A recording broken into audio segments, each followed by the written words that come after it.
Welcome to Under Two Capes. I'm Jared, and today I have a very special guest, The Truth 31 from YouTube. Truth, welcome to Under Two Capes. Hello, hello, hello. Thank you for having me on. It's awesome. Good to be here. Now, as the audience will know, I am a pretty big Zack Snyder fan from particularly his DC movies. I will die on the hill that BVS is one of the best movies of all time. I will die on that hill. I mean, it's a hill that everybody seems like in the SnyderVerse community will die on as well. Oh yeah. So I brought on some backup to talk about just really the Snyderverse in general and why, at least I think, it's better than the whole MCU. That's just my hot take for the day. Ooh, fighting words. Yeah, exactly. Oh, trust me, I've gotten into fights with that. So first, I got a couple of questions I always ask new guests. So what got you into comics and or DC?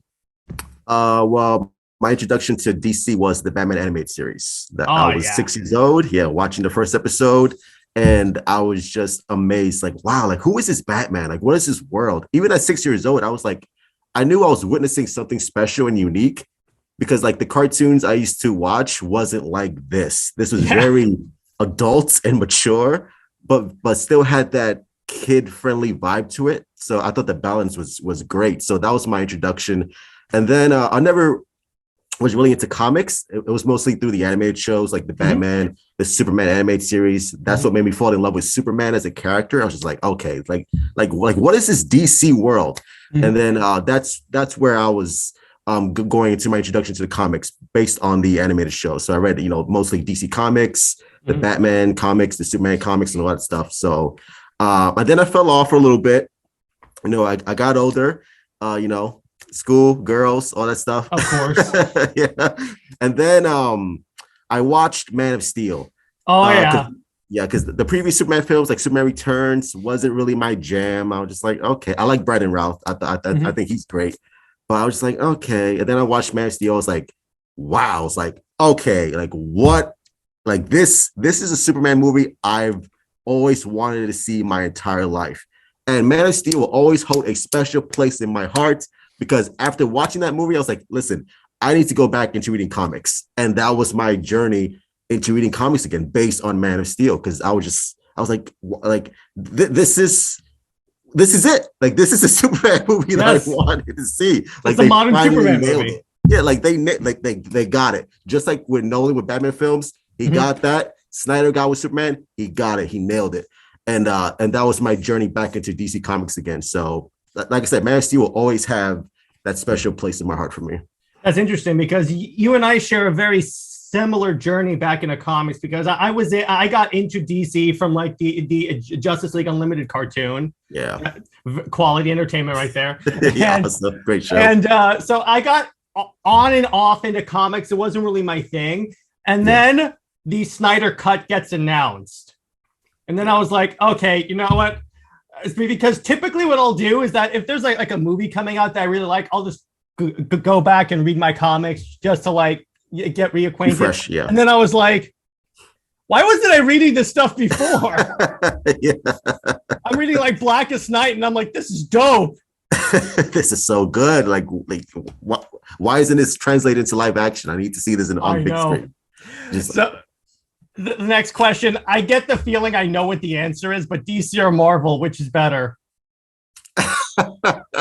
Well, again, it's all subjective, right? It all depends on your taste. Obviously, I'm a DC fan. I'm a DC guy through and through. I enjoy Marvel. I enjoy the Marvel movies. I think they're great. I think they're fun entertainment. But for me, there's just something deeper and mythological about DC that Marvel doesn't have. And that's no fault to Marvel, but there's just something more. There's a sense, even with the comics and Zack Snyder films, that there's a sense of grandeur to these films and comics that no other comic book publishing company has. And I think that's what separates it from. I think that's what makes DC and Zack Snyder films in particular so unique from everybody else. Yeah, exactly. And that's really a lot of my thoughts too on why I like DC more, because I'm more of a fan on Greek myth, and then DC is seemed a lot more aligned with like all the themes and like the general, because the Justice League are basically the gods of Olympus. So There you go. And obviously, Zack Snyder hammers that point in really hard in every one of his movies. So I'm like, oh, I like this guy. But I love that, especially that scene in Zack Snyder's Justice League where we're introduced to Aquaman, and the women around him just like they smell his shirt and they sing and they're like worshiping. Like Aquaman is basically Poseidon in this universe, right? Yeah, because exactly. they're worshiping as a god, and I love that little touch that Zack Snyder does, especially in BVS where we get that montage of Superman saving people. Yeah, and we get that beautiful image of the woman looking up to the sky.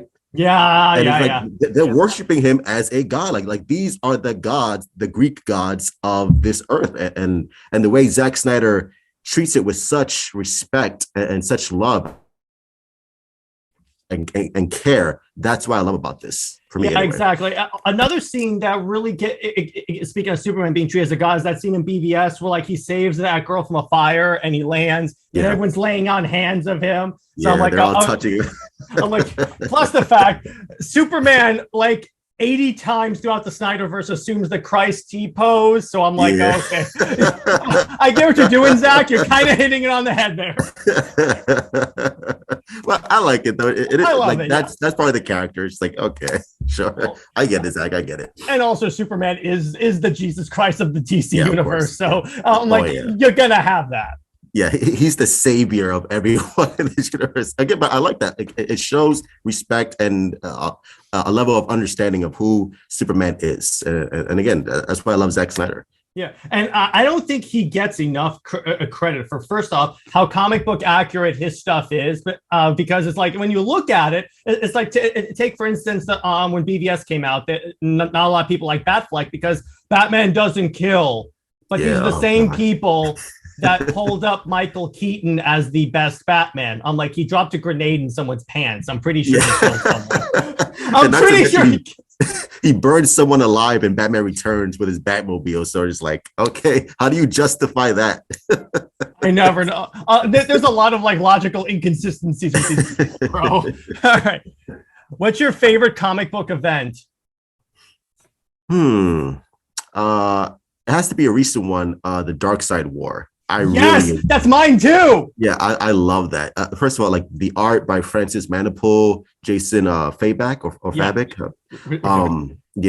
Like that whole event was. I was like, wow, like this is good. And even though it was by Jeff Johns, which I don't know how you feel about Jeff Johns. That's a whole other issue. Yeah. But just strictly on the comic book aspect in the writing, I thought like, wow, like this is what I would love to see in DC films. And I think this is what Zack Snyder's team, and even Jeff Johns to a certain extent, probably not copied, but borrowed heavily from all these books and stuff like that. Because I can clearly see inspirations like, oh, that looks a little familiar. I'm like, wait a second here. Yeah, like, what's going on here? But again, I love that. That's why the source material is there to borrow heavily from. But yeah, I think Dark Side War was one of my favorites. And because I Injustice, I love Injustice. That's again so good. Heavily inspired in the Snyderverse. Yeah, the nightmare. Hey, evil Superman, right? But it's like Zack Snyder doesn't understand the characters. Like, no, this isn't basically like Zack Snyder's DC films are Elseworld stories. Yeah, that's essentially what they are. And to be honest, some of the best DC books are Elseworld stories. Yeah, exactly. I'm like, wait a second. You do realize he's heavily grabbing from Dark Knight Returns, right? Oh, yeah. He's not taking from the main universe. And I'm like, all you have to do is watch BVS. And I'm like, okay, I see what you're doing here. He even uses lines from the book in the movie. Yeah. And it works because, Zack Snyder loves Frank Miller. He adapted 300. So obviously Zack Snyder's a fan of Frank Miller. But especially in BVS, like BVS is heavily inspired by Dark Knight Returns, which again, that's why I love Batfleck because I love that version interpretation of Batman. And like I said, these are all interpretations. Of course. So it's like all this narrative about Zack Snyder's ruining the DC universe. Like you can't ruin anything. Like he's not ruining anything. Like stop it. Like the hyperbolic rhetoric from these fans is so irritating at times. Yeah. And this is actually a good segue into my next question. I will say the one criticism I have of Zack Snyder's universe is the forced romance, air quotes, between Wonder Woman and Batman. I never liked that pairing in the comics. But let me ask you this. Are you more Batman and Wonder Woman or Superman and Wonder Woman? I think I would prefer Batman and Wonder Woman. Oh boy. I know. Sorry, I think it's because I'm so used to Superman and Lois, and I love that relationship. But again, I'm not one of those fans who are like what? Superman and Wonder Woman, what is this? This is absolute garbage. Yeah. Like, no, I was like, okay, like again, interpretation, right? It's a take that I didn't mind. I was like, okay, cool. I was like, that's cool. But I don't know. To me, I think it made a little more sense to have Batman and Wonder Woman, don't you think? Because they're both kind of how can I say, they both have that warrior spirit that they're not afraid to go dark. But the issue with that, and I argued this because we did a couple of episodes debating this, is the reason why I don't think it works because, okay, so Wonder Woman's central tenet is truth, right? I mean, she has the lasso of truth. Batman basically lies to the entire Justice League and doesn't tell them, I have plans to kill all you people. So I'm like, Wonder Woman included. So it's just the fact that Batman lies to literally everyone or lies of omission. I get the whole opposites attract thing, but when they're that opposite, it just doesn't really work in my mind. But I can kind of see where people get that from. Yeah. I get it. Is that one of those things that, like, you know, I feel strongly one way or the other, right? It's just like, okay, if it's there, cool. If it's not, okay.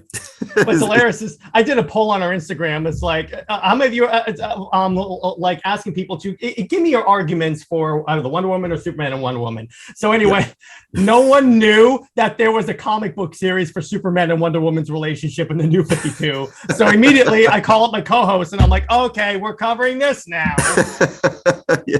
I'm surprised like no one knew, because like that was like really prominent in the New 52 universe. Yeah.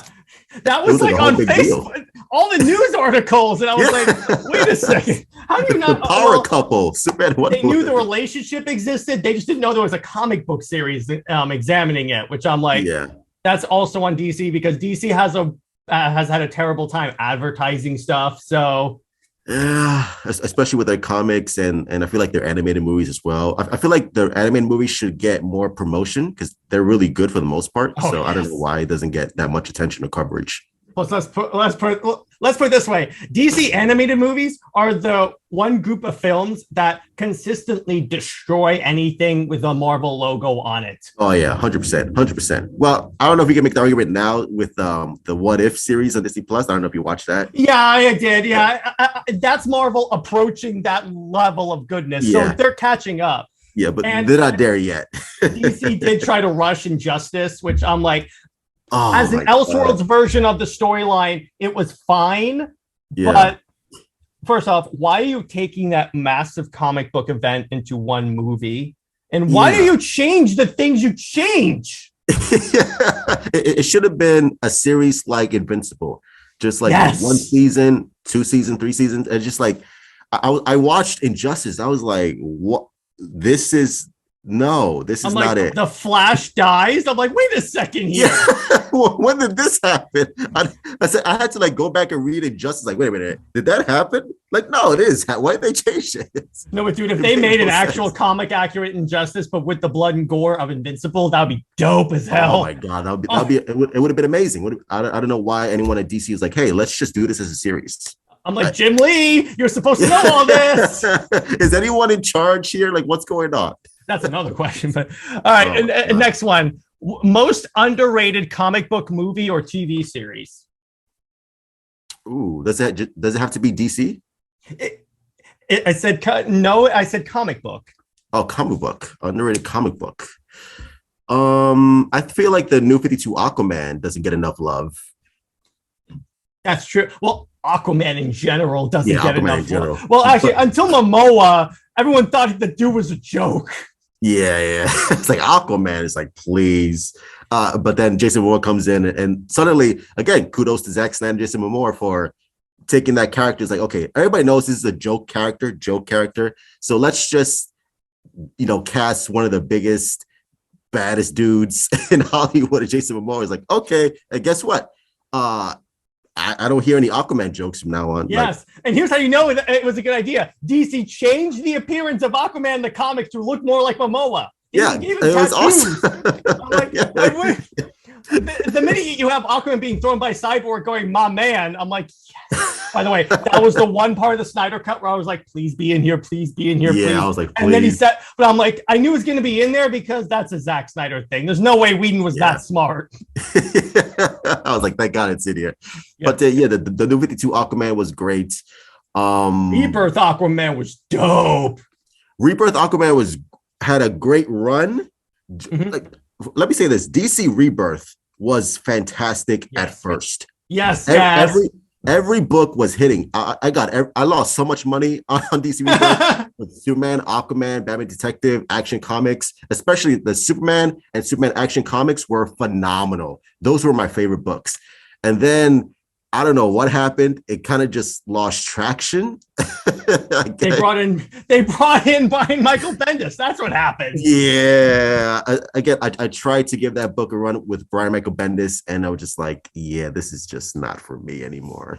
Yeah, I was on a live stream the other day, and we were supposed to talk about what we want to see out of the new Crisis, and I said I want a reboot that completely makes it so Bendis has never touched anything DC. Yeah. Ever. Because really, when you think about it, for someone that's as revered as Bendis, and I will admit his Marvel work is fantastic, but when it comes to DC, for some reason, it doesn't work. Yeah, it was just lost in translation. It just wasn't a great fit at all. I was just like, again, I tried reading the Brian Michael Bendis Superman. I gave it a shot, but I'm just like, yeah, this is just, I'm sorry. I can't, it's not working for me. The minute you tried to put in like a plot line where it was unknown if Lois Lane was cheating on Clark with Lex Luthor, I was like, okay, no, I'm done. I'm out. Yeah, and they aged up Jonathan Kent. I don't know why gosh. They did that. That was weird. It's like totally unnecessary. I was just like, what are you doing? It's like, because again, the Superman Rebirth, I love that relationship with Superman and Jonathan Kent. Like that was great. Mm-hmm. But it just didn't work. I was just like, yeah, this is not for me. Sorry. What about your most underrated comic book movie? It doesn't have to be DC. Underrated comic book movie. I really like the director's cut of Ben Affleck's Daredevil. I think that movie. Really? Yeah, I think it's underrated. There was a director's cut of that? I didn't know that. Yeah, there was a director's cut. There was more scenes with Ben Affleck as a lawyer, more courtroom scenes. Okay. It was a little more violent. We had a little more scenes with Kingpin or Michael Clark Duncan, which really fleshed out his character a little bit more. You see a pattern with Ben Affleck and director's cuts. It's really good. Oh yeah. Never mind Zack Snyder and director's cuts. Yeah. Oh my God, that's one of those stories. But yeah, I mean, you still have the stupid stuff with Bullseye, Colin Farrell, and the bench scene with Jennifer Garner's Elektra. That's still there, but there are other scenes in it that I was like, wow, like this is like as a film. I think if they would have released a director's cut of this in theaters, I think people would have warmed up to it a little bit more because I think it's really good. It's really underrated. Speaking of releasing a director's cut that would have made people like this movie more, remember when Affleck was cast as Batman and we were all like, oh no, and then we see the movie and we're like, can this guy play Batman forever? Oh my! Like when Ben Affleck was cast as Batman, he was like the joke of like people were making memes. They were like, are you serious? Ben Affleck, which is weird because this was Ben Affleck when he was doing, Argo, The Town, and Gone Baby Gone. So he like kind of rebranded in a way his career and his image. So I wasn't like really like Ben Affleck. No, this is gonna be horrible. I was like, okay, not my first pick, but we'll see. And then that first pick of him at Comic-Con where we saw the headshot of him in the cowl, I was like, what the? I was like, are you kidding me? I was like, dude, that's it. This is awesome. This is amazing.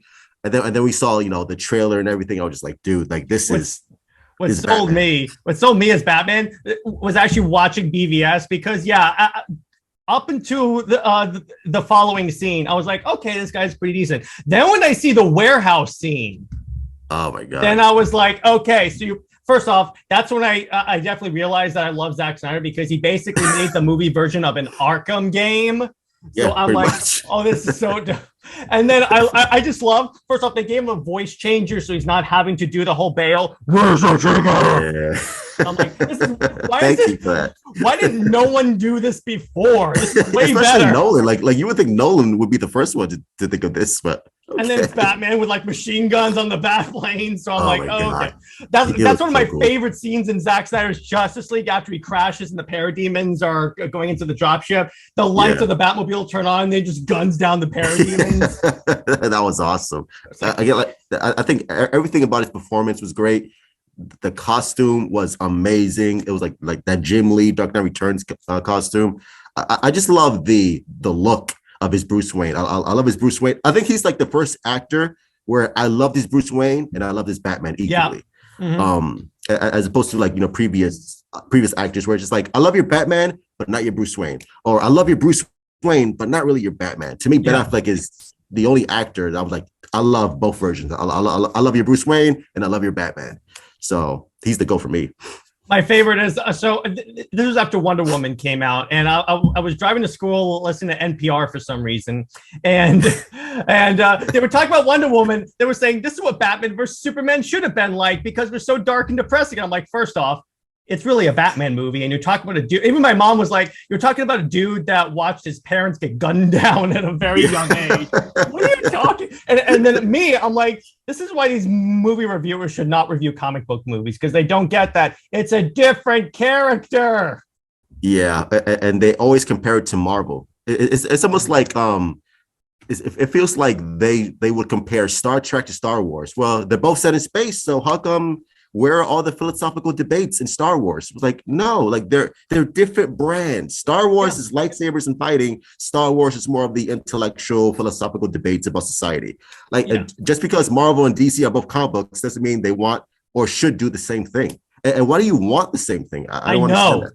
And it's like there were some people, even with the Matt Reeves Batman movie that came out, where they were like, it's not funny like a Marvel movie. I'm like, because it's not a Marvel movie. It's Batman, like the least funny character in comics. I know. I'm like, wait a second here. Who goes into a Batman movie expecting to be happy the whole time? Yeah, like this is not Thor Ragnarok, bro. I'm sorry, but you know, these are the same people that probably would have given like Batman and Robin and like Batman Forever high marks. I'm like, okay. Oh yeah. Even though I do love Batman Forever because I grew up with that as a kid. Right. So I love that movie. Batman and Robin is garbage though. But I love Batman Forever. I'm like, yeah, a lot of these movies I watched them, I'm like, I get what they were going for, but it's like, why? Yeah, like you missed the mark, bro. All right. Final question before we get into our general discussion. What inspired you to start your channel? The pandemic. The pandemic literally shut everything down for me. All I had to do was, go to work and then come home, and that was it. Mm-hmm. So I was just like, okay, where I can't really see family and friends all that often. So what am I gonna do? Well, okay, I guess I'll just start a YouTube channel. And I started there, started doing StreamYard, where I literally talked to no one. I was literally talking to myself because I had no viewers, no engagement. And I started making, Flash CW videos and, comic book reviews here and there. And then I started talking about the SnyderVerse because there were so many of these big YouTubers that were constantly bashing Man of Steel, constantly bashing BVS. And constantly were like, the Snyder Cut doesn't exist. It will never happen. We know better. We know what's going on because we're in the know. And that just really annoyed me. So I was like, you know what? I'll just start a channel. I'll try to, provide, my insights and, give my take. And slowly but surely, it started getting traction. I was like, okay. I was like, wow, like people are watching. That's awesome. And then it kind of just, took off from there. But that's where I essentially started my YouTube channel was the pandemic. So it was kind of a blessing and a curse at the same time.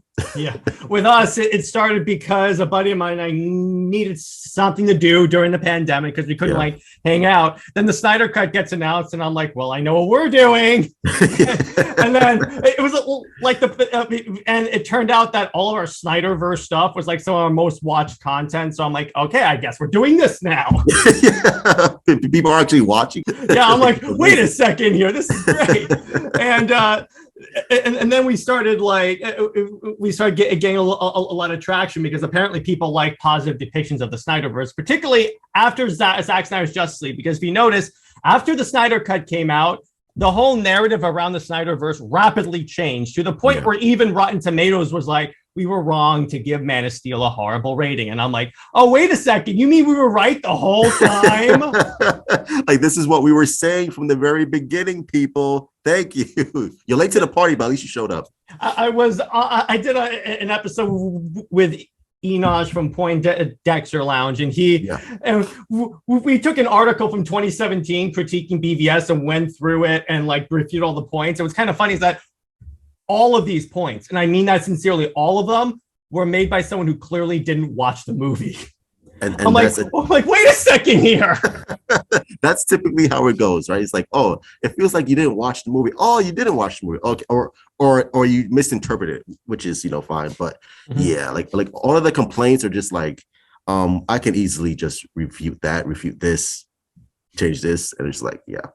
Yeah, it's I'm like, okay, so and then my favorite are the people once again that keep trying to say that Zack Snyder does not understand the characters or that his movies are not comic accurate. I'm like, what comics are you reading? Yeah, it's just like like I feel like Zack Snyder is the only director that is so slavish to the source material. Yeah, that it's almost like, wow, it's like, thank you. It's like, thank you for showing respect to all these characters. Yes.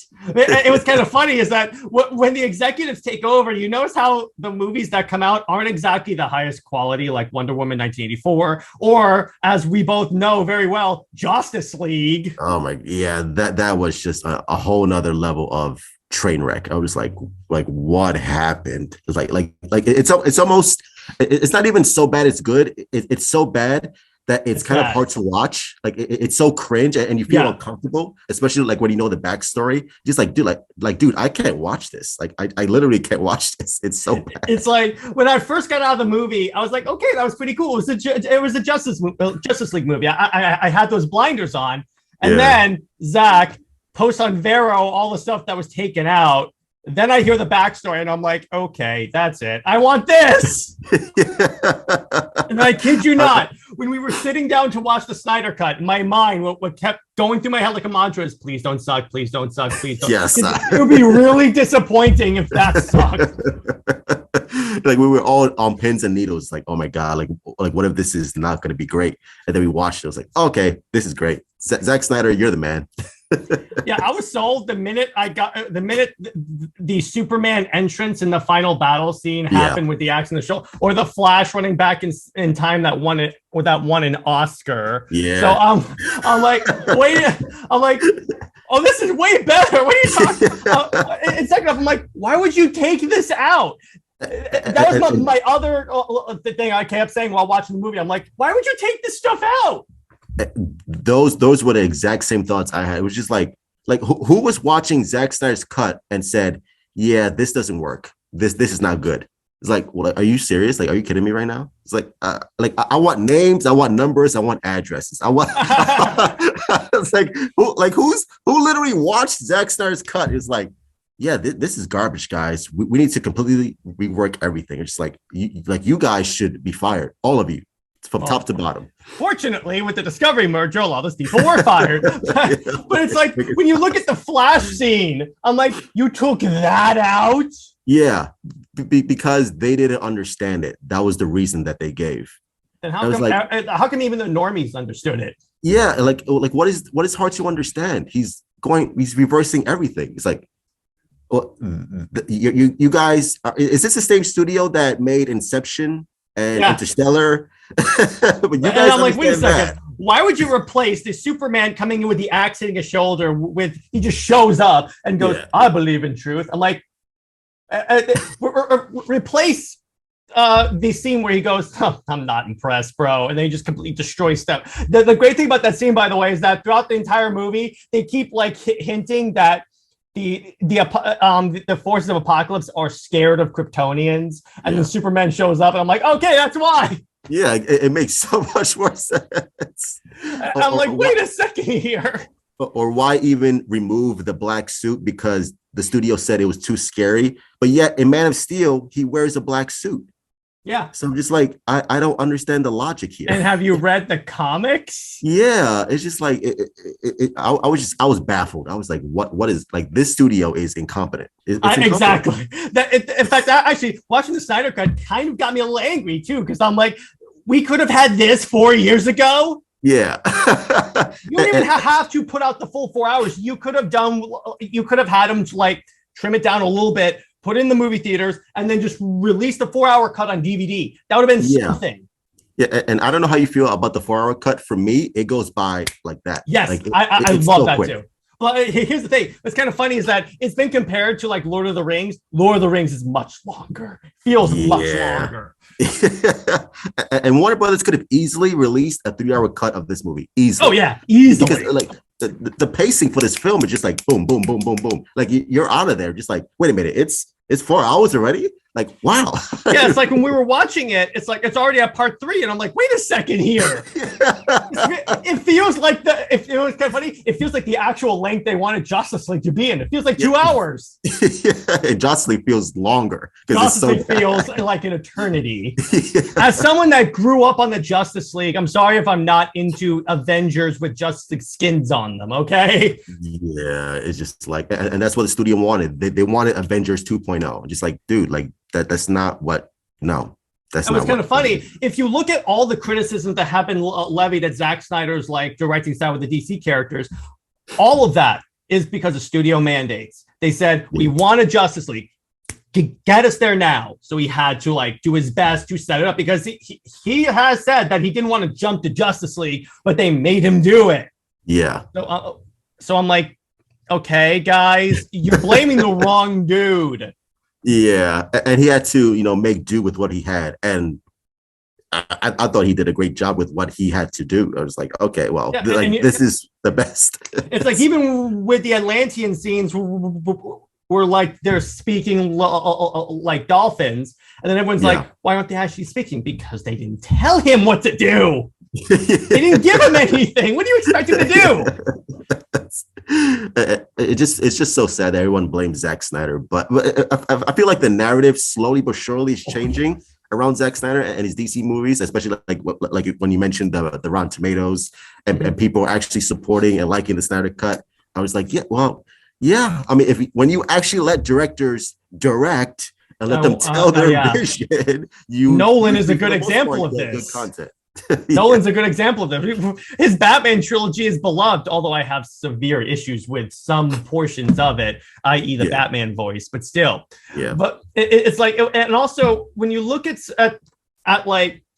Snyder's movies, here's why I think they weren't liked originally, because and it gets into like they're not Marvel movies, kind of. It's because they're not all like a joke fest that they can just blindly watch. You actually do have to like think through this, and I'm like, oh, I see what that's talking about, instead of just watching it going, that was fun, let's go see the next one. It's like a Disney ride attraction with Marvel. Again, like that's not a knock on them. That's what they wanted, and that's been consistent for them for years. But Zack Snyder is like, listen, these characters are great. Like these stories are much more than just bam pow. Like let's actually tell a deeper, rich story with some philosophical, religious themes in it that actually like resonate with people today.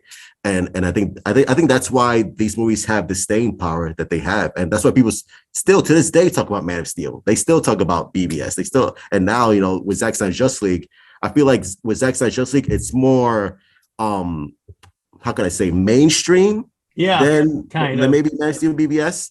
But again, I think that's why it worked, because I don't know how you feel about this, but I feel like Zack Snyder's Justice League is the most comic booky of his work. Yeah, I agree with you on that one. Yeah, which again, I love it. It still have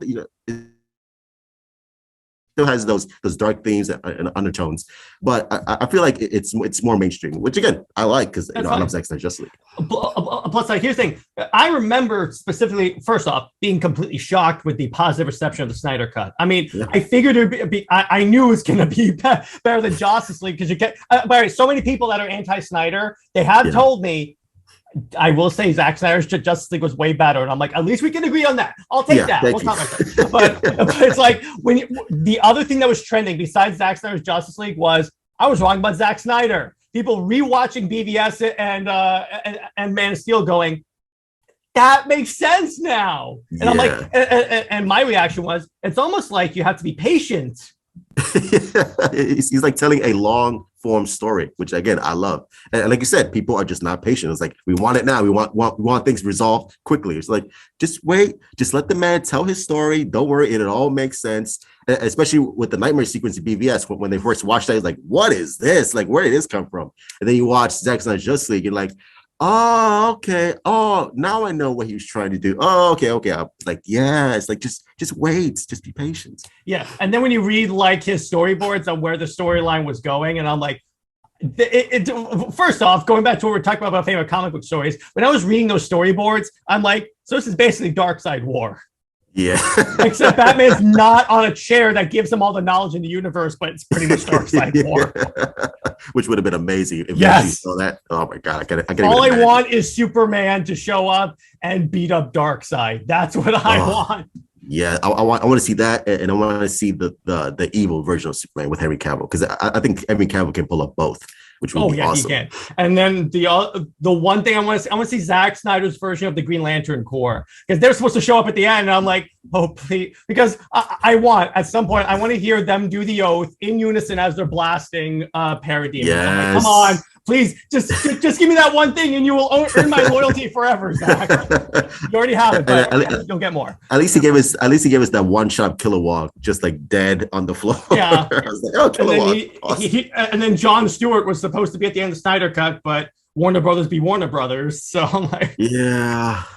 Hopefully, I think we will get that scene eventually. But yeah. Oh, trust me, I'm sure eventually, give it a year or two, we will get the other two movies. I guarantee that's 100%. Happening. Yeah. Particularly with this new leadership saying we need to actually make stuff that people want to see.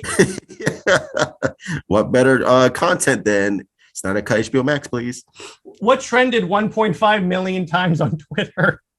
I'm like, wait, we're giving you what astounds me is that the fans are basically telling Warner Brothers, we want to give you our money. We want to pay you. Just give us this, and we will come. We will even take care of the marketing for your movie. That's the funny part. Is I feel like we'll do the marketing for you. And I feel like Zack Snyder, Henry Cavill, Restore SnyderVerse trends literally almost every day on Twitter. Oh yeah. Every time I check this, okay. As usual. And then the anti-Snyder people are always like, well, Ben Affleck doesn't want to come back. He didn't want to come back after Daredevil to do superhero movies. He didn't want to come back after Justice League, but he came back. I guarantee you, if Zach comes to calling, he will come back. Yeah. Guess what? It's happened multiple times. I feel like that's the common factor. Like, these actors love Zack Snyder, and they would do anything for him. So like you said, if Zack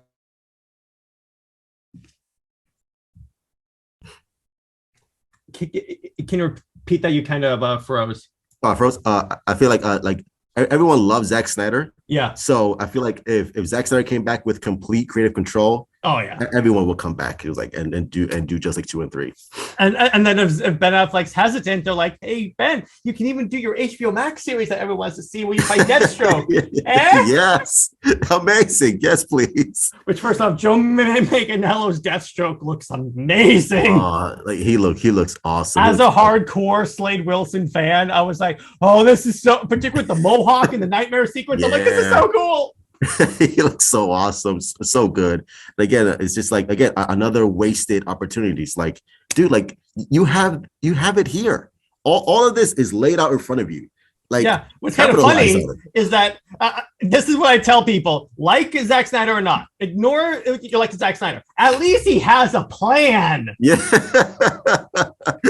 Exactly. I'm like, Warner Brothers clearly doesn't know what they're doing.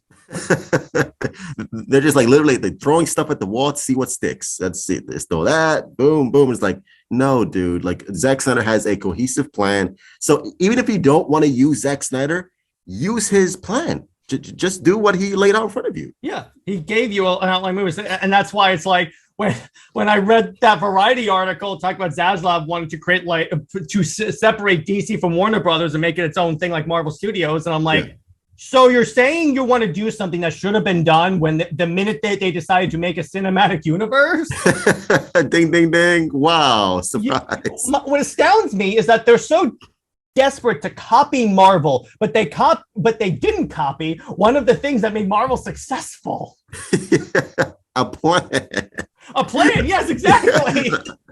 We're not even asking for like a 20-year plan. Just how about a 2-year plan? How about that? Just By the way, the SnyderVerse would have been ended last year. Yeah, like we would have been done with this already. And then Snyder intended to end with a Flashpoint movie to reboot it so you could do your own stuff. It's just like, I don't understand it, man. I really don't get it. I don't get the mindset behind these people. It just doesn't make any sense. What I am looking forward to is when, and I am putting emphasis on when the Snyderverse is restored, I'm looking forward to the anti-Snyder Twitter response. That's going to be so much fun. Oh my God. That's going to be so much fun. Dude, when it gets restored, Twitter is going to be such a mess. It's literally going to be like the nightmare timeline on Twitter. Yeah, it's going to be that. It's going to be the Twitter nightmare. But the first sign that's going to get restored is specific, that's confirmed, will be the Ayer cut coming out. Oh yeah, dude, like I'm like 100%. Yeah, that's happening too. The Ayer cuts, yeah, I think that's going to be on board. So I asked somebody else's question. How do you think the Snyderverse should be announced? I think they should do it on May 20th when he announced the Snyder cut. Wow, that's soon. I think what he should honestly do is do a watch party of the Snyder cut, and then at the end, like mirror it, because that's what Zack Snyder actually does in a lot of his films. If you notice, a lot of the themes from Man of Steel mirror in Justice League. So, or at least wait until it's like at close to the end of his contract with Netflix, because he still has an exclusive thing. So yeah. Wait until then, or at least have Zaslav come out and say, we would love to do more stuff with Zack Snyder. Because once he announces that, that's it. It's over. Yeah, because Zack himself has said, just give me the phone call, I'll do it. He's on board. Like, it's like, yeah, that would be absolutely amazing. I can't wait to see it. Or what he could do, I already have the trailer in mind. What it would be is just a black screen. All you hear is Darkseid speaking, like giving some new dialogue. Yeah. And then it just says, Zack Snyder's Justice League, Part 2 and 3, coming to HBO Max. Oh, and then watch that explode. Yeah. Like the Snyder Cut announcement did. Yeah. And that's where World War III is going to happen on Twitter. Because you can have both sides of people, the Snyder lovers and the anti-Snyder haters just going back and forth on Twitter. There'll be people saying, this is the death of DC. I'm like, how? I don't know. Yeah, I feel like, and by the way, for all the people who hate Snyder, you guys are still going to have your theatrical releases of DC. So this is not going to affect you whatsoever. All we're saying is just let him do it on HBO. In fact, I think that's the ideal scenario, because once again, he can go as long as he wants. Yeah, as long as he wants, and he's not restricted by time or rating system. He could, like you said, long-term storytelling. He could do whatever he wants, free reign. And that's why I think Zack Snyder really shines, because we notice all of his extended cuts are the ones that everyone loves. Yeah, or in my mind, the only versions of the movies that exist. Yeah, exactly. Like let me put it this way, I refer to Zack Snyder's Justice League just as Justice League because I refuse to admit that other version came out. Yeah, like to me, that cut is so irrelevant to me. I'm just like, yeah, that doesn't even exist to me anymore. This way. Before it was announced, I hadn't watched it for like a couple of years. And then once announced, I'm like, why am I going to watch that version? I considered pre the movie coming out to watch it and like refresh myself on what we lost. Yeah. And then I was like, why would I put myself through that? Yeah, this is torture. That's self-torture, yeah. Exactly. I might as well check myself into a mental institution.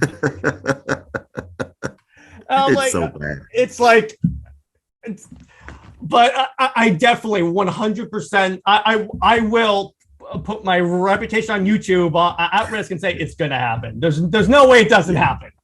Yeah, I feel like it's gonna happen too, because like I said, like there's so many signs from Playstyle and Zack Snyder, kind of like they're literally like hinting, like, hey guys, from Zaslav too. Be patient. Yeah, Zaslav, like just like be patient, don't worry, just hold on.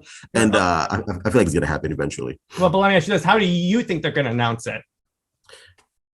Oh man, like honestly, I thought like the simple way Zack Snyder would announce it would be him going on Twitter and simply putting #restored, and all the people would know what it meant, and people would be like, "Whoa, what's gonna happen?" I thought that's one way he could do it, or maybe I thought like maybe at DC Fandom they would make like a special event and make that announcement there. But I don't know, like I'm really curious to see how they're gonna pull it off, because again, like it needs to be special and big. Yeah. Well, the way I see it is that. At Fandom, if Zack Snyder even shows up at Fandom, I'm like, I know exactly what they're announcing. All like, he has to do is show up in anything Warner Brothers or DC, and I'm like, let's go. People are gonna freak out, like you said, yeah, exactly like you said. If we see Zack Snyder at DC Fandom, people are gonna be like, oh, guys, it's happening. And knowing Zack, he'll save until the very end of the event to announce it, because that's what he did in like Man of Steel, and you could tell that like he really wanted to tell us. And I'm watching this and I'm like, okay, when is he going to get to it? And then someone asked the question and I'm like, and then he starts going around it. And then the minute Henry Cavill says, I think you should show it, I was like, wait, what? I kid you not. I was in the dentist's office the day that got announced. I go into it. This is before it was announced. I come out. I'm scrolling through Facebook, and then it was the Jurassic World meme that SOB did it, and then it's a black and white Wonder Woman image, and I'm like, how long was I in the dentist's office for? I'm like, what?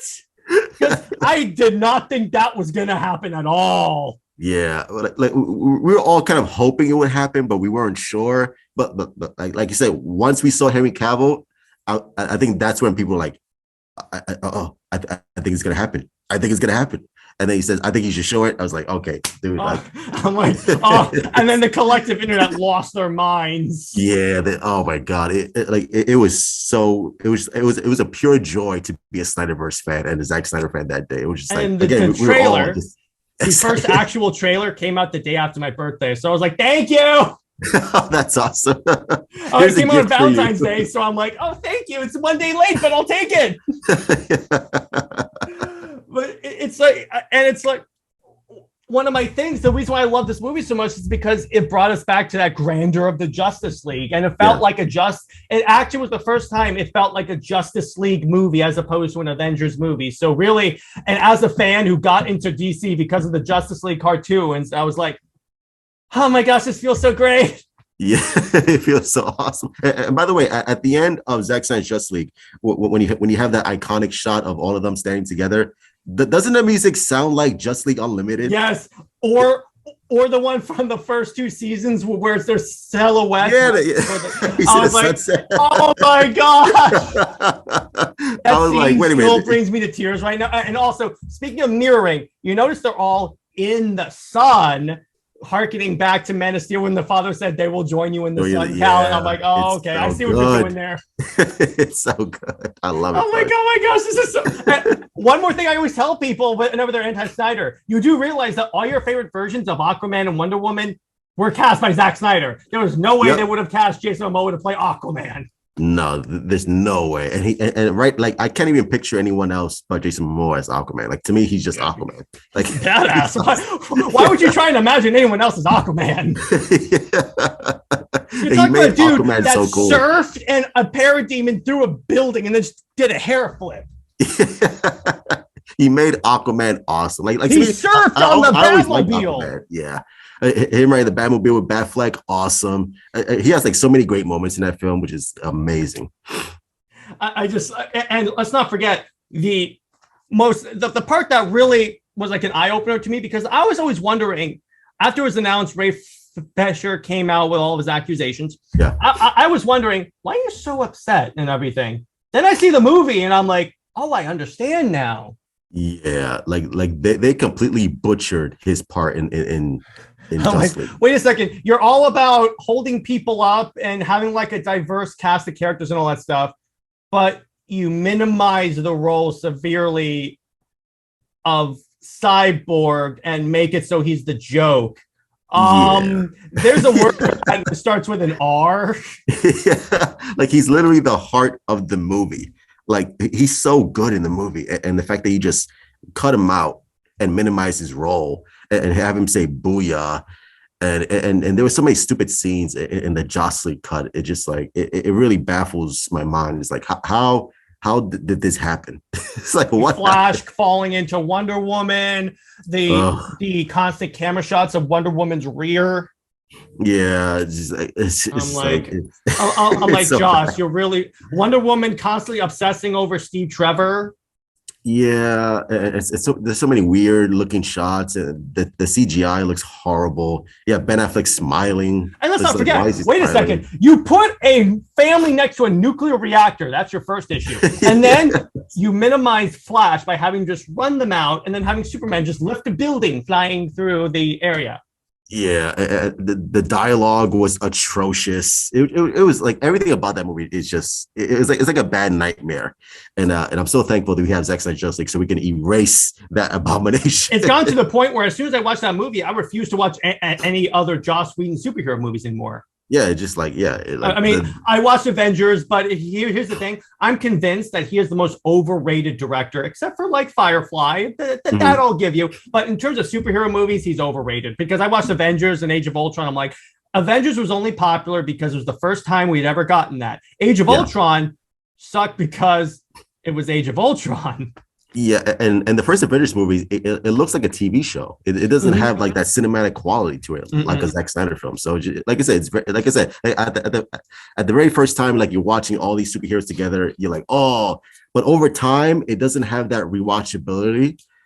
Like it kind of like falls flat. You're like, oh, okay. Case in point, when I saw Justice League, I was like, oh, okay, this is a Justice League movie. And then Zach put up the first photo. Oh yeah, Darkseid was supposed to show up, and I'm like, what? It's like, wait, Black suit Superman. Wait. Yeah, exactly. Come again?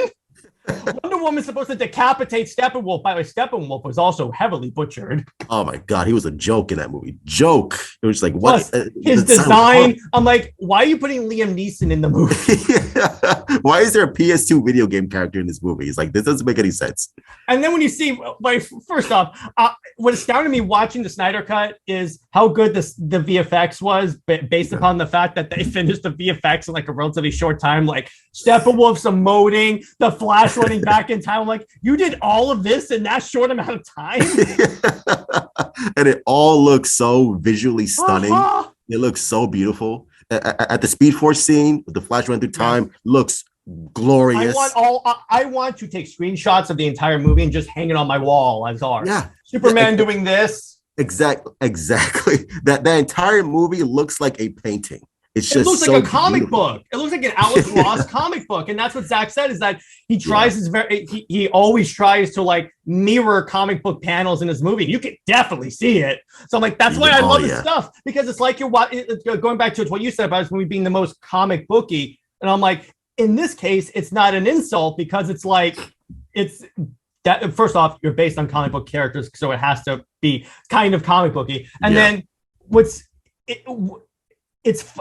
I'm fine with the movie being comic booky if it's not campy and it's sort of like it calls to mind certain like famous like panels from the comic books, and Zack Snyder's thing is basically a comic book. That's why if they wanted to restore it, but said for right now they couldn't do it, just bring him back, have him do it as a comic book, watch it sell out, a la when he had Final Crisis. Like, I love that. There. And that's why we covered Final Crisis on the channel, and I still don't understand the storyline, by the way. But it's like it's confusing. It's like it's right there, and then all the absolute Final Crisis like sold out of Amazon. I was like, just have him. What they should do is just send him boxes of comic books all the time. Just have him put it in his photos, and then guess what? DC's financial troubles will be solved inside of 10 seconds. Yeah, exactly. I think even Zack Snyder pitched an idea for a comic book series, and I don't know if it was one of the DC Comics head writers. They were like, no interest. Start they said no. I was like, And, why? and Why I'm did like, you say no? what's funny is that these people, going back to, they're always saying Zack Snyder's not comic book accurate. His story is not comic book accurate. You do realize that two of the people that helped him create the storyline were Jim Lee and Jeff Johns, right? Yeah, exactly. I'm like, guys, you're sounding like idiots right about now. And with Jeff Johns, let me put it this way, I have to do some hard separation of art and artists on that one. Yeah, and isn't it like funny that Zack Snyder inadvertently helped sell Final Crisis? I know, right? I'm like, that's what I'm saying. Just send him boxes of graphic novels every week and just say, just put these in your photos. They will sell out. Dark Side War. Oh yeah, just put that in your photo, Zach. Okay, yeah, there you go. Dark Side War. There you go. It doesn't even have to be the subject of the photo. It wasn't. It was just like right there. It's like I get it. Like I don't understand. Or you could just say, I really like that panel of Batman on the Mobius chair. Watch, Dark Side War will sell out. Yeah, exactly. Crime Syndicate? You mean there's an evil Justice League? Crime Syndicate books will sell out. Forever Evil will sell out. I really like that Quarter Vowels book. Quarter Vowels. Oh, what's Quarter Vowels? Okay, so he could take like the worst storyline. Amazon's attack. Huh. Oh, okay. There you go. It will sell out. And once again, it's like this is money on the table. Just give this guy, involve this guy somehow, and guess what? I'm convinced that if they allowed him to come in with full-on creative freedom, particularly now with the MCU being in flux, DC could surpass Marvel, which it should be able to surpass Marvel, because in my mind, it's better. Yeah, they can absolutely just build off the spin-offs from his films into comic book series, into animated movies, into whatever, and like you said, it would sell out because people are invested in his world, and I think maybe because they always say no, I think maybe they're afraid because they don't want the Snyderverse to be taken over popularity over what they're doing on the theatrical side and with their current plans, but it's a win-win for you guys anyway, because at the end of the day, we're giving you money. DC is selling. The brand is being sold. Yeah. You want this brand to compete with Marvel, but you're directly sabotaging a major revenue source. Instead of turning the fans against you, I have a brilliant idea, Warner Brothers. Let the fans work for you. It's a genius idea, right? Yeah. Free promotion. There you go. Literally, you don't have to spend a cent on promotion if you restore the Snyderverse, because guess what? We'll do it for you. We did it with the Snyder Cut. We will buy every single product that you put out in front of us. We will fly planes over the entire United States with banners that said Snyderverse, Snyderverse, Snyderverse. Exactly. It's just like I don't get it, man. I don't it's right there. We want to give you money, Warner Brothers. Literally, yes. It's like I've never seen an organization work so hard to not make money. Yeah, it's weird. I've never seen it before. I've never seen a studio say like, "Yeah, we don't want your money, fans. Sorry." And you wonder why Zaslav came in and said, "You guys are fired. Get out of here." He's like, "What are you doing?" He's like, first off, the first issue is, why aren't you guys using Superman? Oh my, that's another. That's the other issue. I'm like, you notice how we haven't had a solo Superman movie since Man of Steel? Yeah, it's like, which is insane. Like Superman, arguably the most iconic, popular character of all time, the godfather of all superheroes. Yeah, he started your universe. Yeah. And you have Henry Cavill, who's arguably, again, the best Superman, and he wants to come back. Yeah, and you're just letting him sit on the sidelines. Why? I'm like, how what? And my favorite part is that they give other directors like James Gunn full creative freedom. And I'm like, what? Yes. It's like, what? You have Ben Affleck and Batman. Like, you could literally make a world's finest movie that will make $1 billion. Like, I'm not even joking, $1 billion. I think it could. And you're not, and you're just like, yeah, no interest. Because remember, we're more interested in Blue Beetle and a Justice League Dark that may or may not come in the next 10,000 years. And J.J. Abrams Superman movie, which I'm still convinced is not going to come out. Yeah, I was just like, wow. But it's like I'm like, wait a second. There are polls consistently. Whenever you see a Twitter poll, who's the best Batman? Guess who? 100% of the time comes out, and you're not using him. I'm like, what? It's like they're blind, dude. He's like, well, yeah, Ben Affleck. We've never heard of him. His Batman. Oh, yeah, we're not gonna use that. We're gonna bring in Michael Keaton. Yeah, Michael. All the kids love Michael Keaton these days. It's like, dude, like again, no disrespect to Michael Keaton. I love Michael Keaton, but that's in the A. It's like no one cares. It's just like, and we're gonna replace Superman with Supergirl. So you're gonna replace the most famous superhero of all time with his cousin. That's at best a D tier character. Yeah, or how about you just do a Man of Steel sequel and introduce Supergirl? That's fine. We're not saying don't bring in the character. We're saying also have Superman. Why He's kind of important to this. He's kind of important to this. This isn't, all due respect to, this isn't Ant-Man. This is Superman. Why aren't we using Superman, for God's sakes? It doesn't make any sense. And I'm like, wait a second. So you're making a movie that's basically Flashpoint, but you won't bring in Thomas Wayne? Jeffrey D. Morgan? He said he wants to do it. So I'm like, why won't you do? He would make a fantastic Thomas Wayne. Oh, he would be amazing. I'm like, oh my gosh. Yeah, and by the way, Zack Snyder literally introduced them in BBS at the beginning. Yeah. And he introduced the Martha Joker, arguably in a way that became a meme, but still, it's like both of them said if asked to come back, they would be like, okay. They wanted to. Everyone associated with the SnyderVerse, it's kind of funny. They want to come back and do the SnyderVerse. Yeah, they want to do it. That's the funny part. It's just like, and they just won't do it. It's like, why? Like, you have amazing actors who want to play these roles.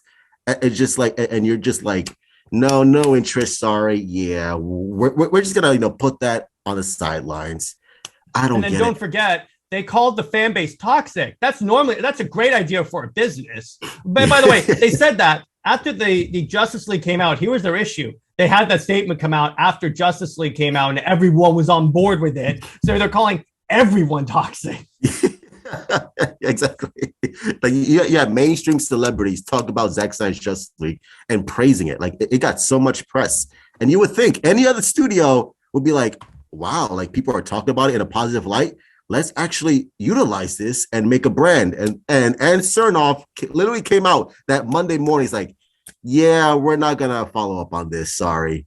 Like, are you kidding me? Like, everyone, including the news agencies, were like, what? What? This is popular. Why aren't you doing this? It's like, are you serious? Yeah, even I'm like, wait a second. I don't know that much about. I've never run a giant movie studio, but I'm fairly certain that you generally want to continue things that are popular. Yeah, especially like once the Snyder Cut came out and it got so much praise, I was like, oh, dude, this is it. They're gonna restore it. I was like on that train, and then of course that Monday came, just like, and I'm like, wait a second. It's not like your movies that have been coming out have been like tremendous box office successes, short of like Aquaman and Shazam, but every other DC movie up until maybe the Batman has been a bomb. Yeah, or has it been hitting that high mark that most Marvel films make, or have made less than Zack Snyder movies? So yeah, like what? Your way is not working. And he had Joker, which is a $1 billion hit, but wasn't even part of the DC Cinematic Universe. That was his own offshoot brand. So just like shows. Wait a second, you mean that in a multiverse, which they keep saying, you can have different versions of the same character? Yeah. Whenever I hear Warner talk about multiverse, what comes to mind? That one line from The Princess Bride where he's like, you keep saying that word. I'm not sure if you know what it means. I'm like, wait a second. It's a multiverse, except we're not going to use Zack Snyder's Justice League. But everything else. Even Zack said, I understand my stuff's not canon. It's an Elseworld. So I'm like, even he's admitting it's on a different world in the multiverse. Yeah, even in the film back in 2017, Steppenwolf mentions multiverse. He actually mentions the word multiverse. I think it was in the Snyder Cut. It was the Snyder Cut. But keep in mind the Snyder Cut was supposed to come out in 2017. Yeah, exactly. And I'm like, wait. Wait. No, the Amazon say he's gone back to his universe. Yeah, I was just I'm like, wait a second. Wait, I'm like, I don't understand this. Who is leading this organization is what I want to know. It's just clueless executives who don't understand the IP, who don't love the IP, who clearly don't have a grasp on what they have. It's just like, again, change. It needs to change. Yeah, it's like I had Gabe El-Taib on my show like a couple months ago. He's a former DC Comics colorist, and he was talking about the issue with these people is that they're executives that come in and want to tell the creatives how to create after they hire them to be creative. He's like, no, let me do my job. You hired me to do a job. And I'm like, wait a second, Warner, if you didn't like what Zack Snyder was going to do to your characters, couldn't you have researched what he did before you hired him? Yeah. Don't hire him if you don't. You hired him to create a DC cinematic universe. Let him make the cinematic universe. Yeah. And don't worry about what Marvel's doing. You have your own IP. Concentrate on what makes DC special, what makes it unique, and focus on that. Don't worry about Rotten Tomatoes. Don't worry about all the bloggers on YouTube. Just worry about creating a cohesive universe that people want to see. And it's kind of funny is that everyone that praises Justice League, because those people exist, they're always the fans of like the golden age to silver age of comics, and that's it. It's like the Superman carrying a chain, and I'm like, you do realize there's a reason why they don't do that anymore. It's not relevant anymore. Yeah, exactly. I'm like, but they don't understand that. They don't get that. Wait a second. I love also a lot of the creatives don't understand the characters because Patty Jenkins took away Wonder Woman's sword and shield for Wonder Woman 2 because she said too aggressive. She's a warrior. Yeah. And I think even a fan on Twitter asked her a question. He's like, hey, for Wonder Woman 3, are you going to introduce Cersei? And Patty by the way, this is on Twitter. You can literally find it. Patty Jenkins responded, I don't know who that is. What? She's Wonder Woman's Lex Luthor. You don't know. You claim to be an expert on Wonder Woman?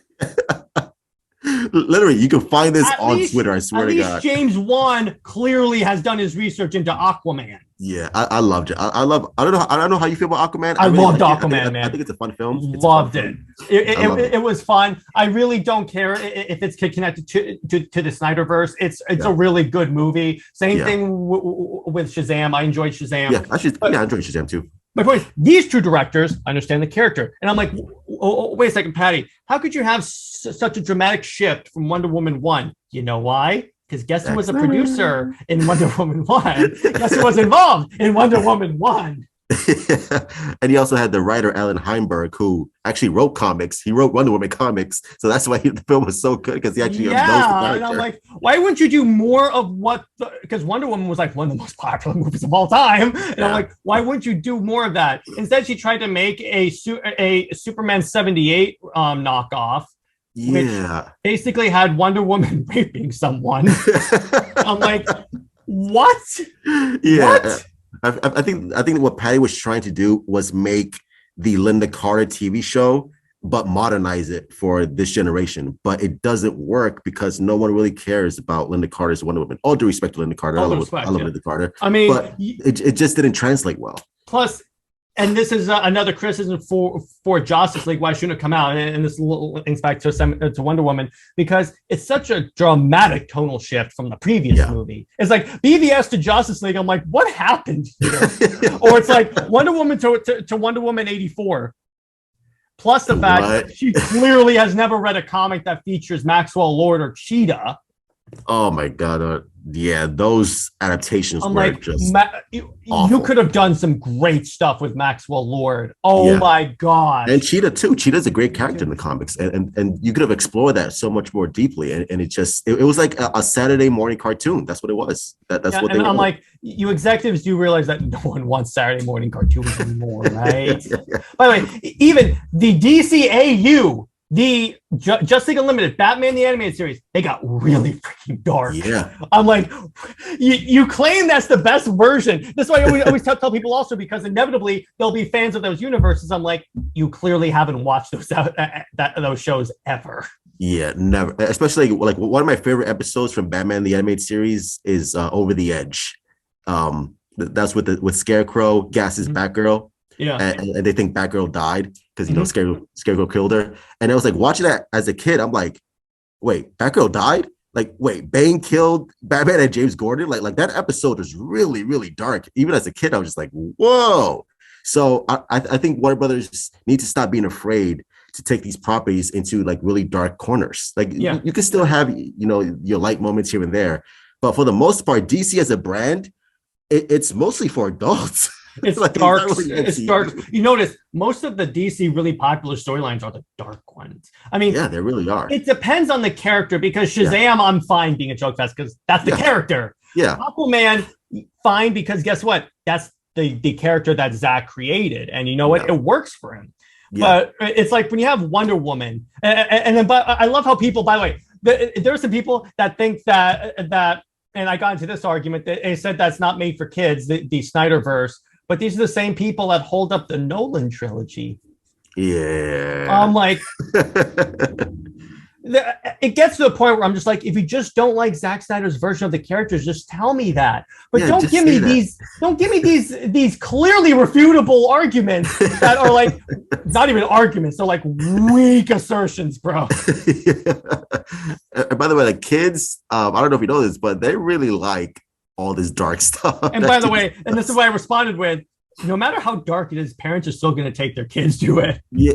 Yeah, have you heard of Ryan Reynolds' Deadpool? Because I know a lot of kids who went to see that movie and they liked it.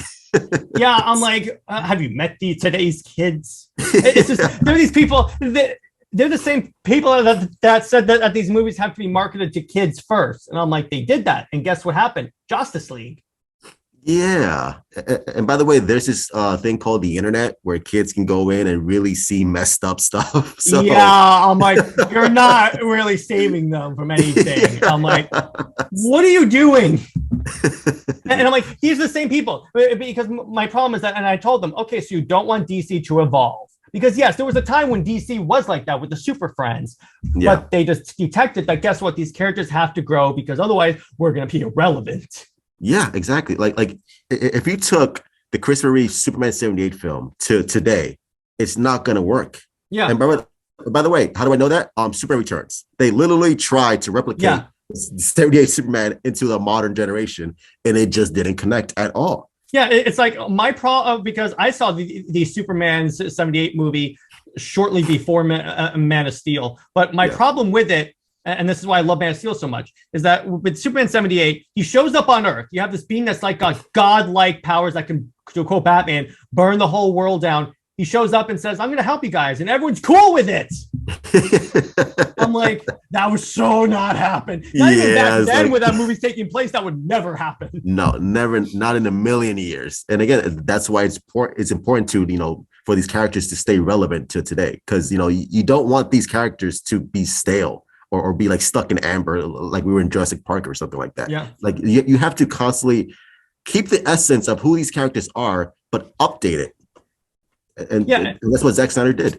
Yeah, it's like a lot of these critics of Snyder, they want these characters to show up and then from movie one be the way they are when they're the most experienced superheroes ever. But people don't realize that Man of Steel takes place around 3 days or so, and he's been a superhero for like, he just discovered he's an alien with godlike powers. Of course, he's gonna make mistakes. And I'm like, why did Superman kill Zod? You notice when he killed Zod to save a family, he didn't go, that was awesome. He was like, no.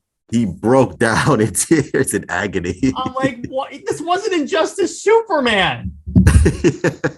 And then I'm like, what? But these are people who don't read the comics. They really watch the cartoons. All they know, all their experience of Superman is like either Smallville or the Dean Cain show or the Christopher Reeve Superman films. That's it. That's their basic knowledge of Superman. And it's like these people, I'm like, you clearly haven't read the comics. Have you read Blackest Night where people are eating each other's hearts? I'm like, you clearly, like you said there, have you read Dark Side War? Yeah, like, or Tom Taylor's or Tom Tyler's deceased. Have you read that storyline? Dude, I'm like, you clearly have not read any standard DC storyline because every bit of it is dark. Yeah. I'm like, even Superman, it's not the Christopher Reeves version. No, if anything, far from it. And what's kind of funny is that everyone tries to copy Snyder because if you notice, the Batmobile shows up in comics. The Steppenwolf design is now the canon DC Comics design. Yep. The person that made Superman and Lois indicated that they were inspired by Zack Snyder's Superman, so he must be doing something right. Yeah, they even copied the Nightmare timeline suit of the Batman costume in the Batman comics with Batman Catwoman. It's just like, so obviously, they are inspired by Zack Snyder's work. and once again, whenever I tell people Batman doesn't kill, and I'm like, okay, so in the comics, and I'm like, I could give you, and then they'll always say, well, that doesn't count. Well, that doesn't count. Well, that doesn't count. Well, I'm like, wait a second. Your argument is that Batman has never killed. I'm giving you examples in the main continuity or in the continuity before another reboot, which, by the way, according to the DC Omniverse, it's all canon, so it's all happened. So Batman's pretty much a mass murderer at this point. Yeah. By the way, Batman's first appearance, he had a sidearm. Yes. There's a comic in the 1930s where he's literally hanging a dude from a bat plane. Oh, his first appearance, he knocks a dude into a vat of acid. Yes, he's literally the Punisher. I'm like, wait, you guys clearly have never read this character. Even Superman. They're like, Superman wouldn't kill Zod. Yeah, he did. He does it all the time in the comic books. Yeah, like having arguments with these people is like just so futile. It's just like, I'm not even gonna bother because you guys don't know what you're talking about. Yeah, exactly. Which is why I'm gonna be so happy when they restore the SnyderVerse and I can see the Twitter. That's gonna be so good. It's gonna be the greatest thing on earth. I may do an entire episode just reading tweets. Oh my god. Well, you already know that people are just gonna like delete all their tweets where they said, oh no, I always knew the SnyderVerse was gonna be restored. Oh yeah, it'll never happen. It'll never happen. It'll never happen. Yeah. Oh my gosh! And then I'll just share like this would be the time to start taking screenshots of these people, so you can just say, "Oh no, you weren't. No, you weren't. We have receipts. We have receipts." Yeah. I'm like, this you? Yeah, and I'm like, the problem, and then I'll end this on this is that my other problem with these people, and which strongly undermines their argument, is that then when they just do personal attacks against Zack, I'm like, okay, dude. I'm like, I get it. So you're critiquing him because you don't like the guy now who you don't know. There are people that call him a fascist and a sexist. And I'm like, wait a second. Of the two Justice League movies, which one does better by women? Yeah. And by the way, and Zack Snyder, like, he's like the only like director in comic book films that always promotes strong female characters. Like most of his films are strong female characters. He highlights them. Yeah. So I don't understand that he's a misogynist or that he hates women. I'm like, where? Like, I'm like, when Steppenwolf goes, this one's mine, and then Wonder Woman goes, I belong to no one. Yeah. I'm like, wait a second here. It's like, oh, the Amazons, we have no fear. And I'm like, where was this in the other movie? Yeah. Oh, that's right. Joss Whedon took him out. Oh, okay. Yeah. That makes sense. Claim that they want female empowerment in this, and I'm like, wait, which movie? Because you're getting rid of the director who literally in all of his movies strong female characters that aren't annoying like Captain Marvel. So let me be clear on that, because it's like strong female characters that don't disrespect the male characters. That's why I love his movies, because he can do that. And not to mention, Zack Snyder wants to include strong African-American superheroes like Cyborg. Russian Manager, like Jon Stewart. Or by the way, you took him out. Zack Snyder wants to include all these heroes, and when you're like, yeah, we have to remove some of the black characters because we can't have this. And you're like, why? Like, what? Iris West. Yeah. It's like, really? Like, and then I was listening to a YouTube video, and then they said, it's funny how whenever these people try to show you they're not racist, they always overcorrect and then end up looking racist. And I'm like, wait a second. You had... Cyborg is arguably the most powerful member of the Justice League. Yeah. And you minimize this role. They explain his powers in the movie. and he's cool. He's awesome. It's like, why did you remove any of this? Like, why did you remove Martian Manhunter, which would have been awesome? Why did you remove Wayne T. Carr's Green Lantern? Like, all these amazing little moments that we could have seen for hardcore, like our first live action Jon Stewart. We could have had that. Oh, and by the way, ignore the fact that DC would have had the first mainstream black superhero because this was going to come out pre-Black Panther. Yeah. So you could have had that distinction. Like it's just like, again, and we were going to get a Cyborg movie. Let's not forget about that. I don't get it. It just astounds me, man. It is astounding. It's kind of funny. I can't explain it because there's no way to justify this now. It's like a lot of these choices. I'm like pre-Snyder Cut. I'm like, okay, I could have justified some stuff in there that they changed this and all that. But then when I saw the Snyder Cut, I'm like, there's no way they can ever justify the Whedon Cut ever again. No. Yeah. And even when the articles came out that they knew it was terrible when they released it. Yeah, I was just like, what? So you release a knowingly bad product. My problem also is that, so you want to fire a director, so you exploit the suicide of his daughter to do so. Yeah, it's just like, wait a second there. Like that was really just a scumbag move, and it just shows how bad these people are at the people at the top of this business. Just so like, petty. Really, dude? Yeah, it's so petty. It's so disgusting. It's like, why? I just like, dude, just like, again, it makes you root for Zack Snyder and the cast even more. Yeah, I know. Like, okay, you know what? The best part was when the Snyder Cut won the Oscar. One of the executives that took that wanted that exact scene out was in the audience. Oh yeah, Toby Emmerich. that was the greatest thing of all. And then to pass it off, Army of the Dead, which Warner Brothers passed off on, won the other Oscar. So it was like he had to sit there and be shown to be a moron. And by the way, Army of the Dead franchise is going to expand onto Netflix. So good job, Warner Brothers. I'll pass it on. By the way, when Army of the Dead came out, it did really well for Netflix. Yeah. And Netflix, look at what Netflix is doing. Don't worry, Zach. We'll give you spin-offs. We'll give you creative freedom. You're all good. Do whatever you want. Just give us more Zack content. He's like, wait a minute. If we actually promote Zack Snyder films, people will see it. It'll actually do well. Oh, and by the way, the Snyder Cut is now on the European Netflix, and so number one thing watched. Yeah, it's number one everywhere it goes. So people are literally telling you, hey, we want this. In all the DC marketing since the Snyder Cut came out, they use the Snyder Cut. So I'm like, for a company that wants to go away from the Snyder Cut, you seem to be using the Snyder Cut a lot in your marketing. Yeah. By the way, I don't know if you watch Superman and Lois on the CW. I really like that show. I haven't watched any of season 2 yet. Yeah, but that show is heavily inspired, man. Oh, yeah. Heavily. The camera angles. The Snyder influence is amazing. Yeah, I'm like, wait a second. And that show can get pretty dark, too. I'm like, what? Yeah. And it's like, I don't hear any complaints about that. It's like, is anyone going to talk about that? No? Okay, just Snyder? You know why? Okay, cool. Because compared to the other CW shows, it's a masterpiece. Oh my God, yeah. But it's also a really good show. I will give you that. It really is. But actually, the true test with that will be season 3, because normally the Arrowverse shows, they're good for 2 seasons, and then they go downhill. If this is good for 3 seasons, then we know we got something here. Yeah, we have something special. Let's hold on to it. I'm like, wait a second. But my favorite part is that they use Snyder and everything else, but they won't give him his movies.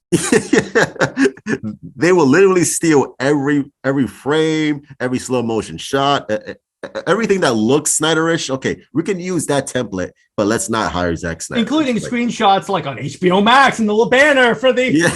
I'm like, what? I'm like, it doesn't surprise me at this point, because I'm like, okay, so you just don't, at that point, I know for a fact it's just because they don't like Zack Snyder, because there's no other explanation. It has to be. I don't know what Zack Snyder did to these people that they hate him so much. His movies actually made money while theirs didn't. That's why. She's like, it's almost like executives should not. It's almost like executives should not be making movies. I'm like, I guarantee you saw this. It's like the uncreative, creative doing all the creative stuff. It's just like, dude, just like, you're the money guy. You're the one who handles all the business details. Let the creators actually do what they do best. Create magic for you guys. Exactly. Just say, okay, we want this. Go do it. Yeah. Go do it. Like this way, if you didn't like what Zack Snyder did you should have done more research into his movie style and all that stuff. And then you could have said, okay, I want to move on to, we'll move on from him. But you hire the guy and then sabotage him. You notice they blame Justice League on Zack. Yeah, which is like, what? Like these people are crazy. Like what? You know, it says written by Joss Whedon right there in the credits. Yeah. It got to the point where, by the way, when the Snyder Cut was announced, I went to my iTunes account and deleted Justice League from my account. Yeah, I'm like, nope, I'm good. I didn't even purchase it. I watched it once. I was like, that's it. I'm done. I never want to see this movie ever again. I purchased it, but I've never watched it. I'm like, why would I have the better version right here? Exactly. Have this masterpiece and have this trash right next to me. By the way, it was called a global phenomenon by Warner Brothers. So like, they're even praising his movies. Because it is. Like everywhere it goes, all over the world, it's number one for a reason. People, they're literally telling you, hey, we want more of this. Can we get more of this, please? It's like they're saying, Zach, we love your movies, but we hate you. Make us more money, but we hate you. What Zach should say is that you don't have to like me, but I can guarantee you I can make you money. Look what I do with Final Crisis. DC's having trouble selling comic books. I just sold you out a comic book. Yeah, exactly. By having it tangentially in my photo. And it wasn't even like in crystal clear frame. You're like, you could kind of tell, oh, is that Final Crisis? And then boom, sold out. Just like, that was one of my most popular videos that week. That was one of my most popular videos that week. I'm like, well, I guess I have to monitor Zach's thing closely to see, okay, any reference. If he says anything about Darkseid War, I'm gonna go, we're covering Darkseid War again. Anything Zack Snyder covers with DC, we're gonna talk about it. It's like, yes, let's talk about it. Because why not? But anyway, I think that's a good place to leave it. All right, Truth, it was a pleasure having you on, bro. I enjoyed ranting about Warner Brothers with you. Dude, thank you so much. This was such a blast. Thank you for having me on. It was awesome. Again, it's nice to talk with other DC Snyder fans. And like I said, like when the SnyderVerse gets restored, I hope you have me on again because I would love to talk with you guys. Absolutely. Yeah, absolutely. We will be doing that. Absolutely. All right, everyone. Have a good weekend. I will see you in the next one. Stay at work, everyone. Bye-bye.